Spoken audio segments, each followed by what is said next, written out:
को पता है CaOH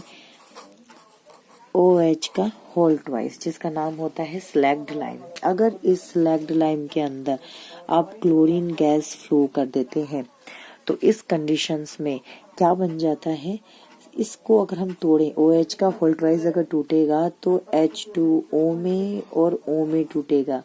ये ऑक्सीजन अगर कैल्शियम के साथ और क्लोरीन के साथ इन्वॉल्व होता है तो फॉर्मूला बन जाता है CaOCl2, जिसका नाम होता है ब्लीचिंग पाउडर।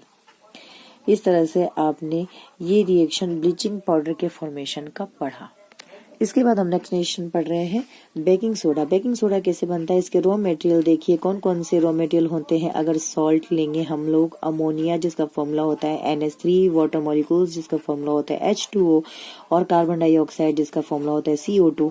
जब ये आपस में रिएक्शन करेंगे तो बेकिंग सोडा बनेगा। बेकिंग सोडा कैसे बनेगा, इसको और थोड़ा सा डिटेल में समझेंगे तो समझिए। H2O 2 पार्ट्स में टूटता है, OH में और H में। ये OH CO2 के साथ कंबाइंड होके HCO3 बनाएगा और ये HCO3 सोडियम के साथ इन्वॉल्व होके NaHCO3 का फॉर्मेशन करेगा, जो कि फॉर्मूला होता है बेकिंग सोडे का। और फिर ये हाइड्रोजन अमोनिया के साथ और क्लोरीन के साथ में रिएक्शन करके NH4Cl यहाँ पे बाई प्रोडक्ट के फॉर्म में बने। फटाफट समझते हैं कि बेकिंग सोडे से वॉशिंग सोडा कैसे बनेगा।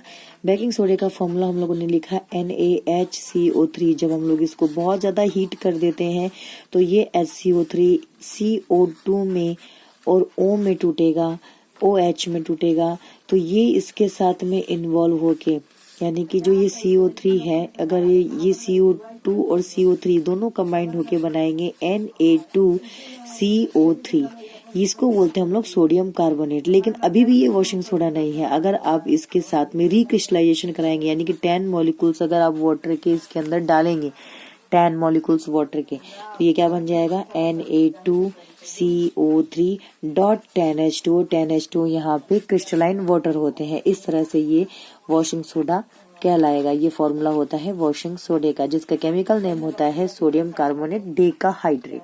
फटाफट पढ़ते हैं कि बेकिंग पाउडर तो पढ़ लिया, बेकिंग सोडा तो पढ़ लिया, लेकिन बेकिंग पाउडर कैसे बनेगा। बेकिंग सोडा और प्लस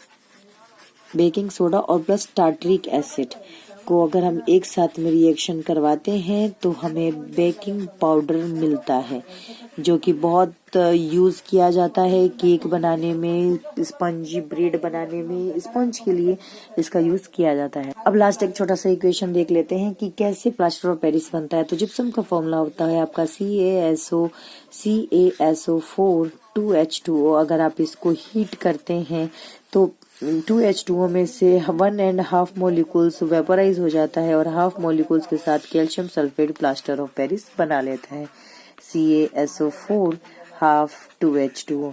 इसका केमिकल नेम होता है calcium sulphate hemihydrate and plaster of Paris.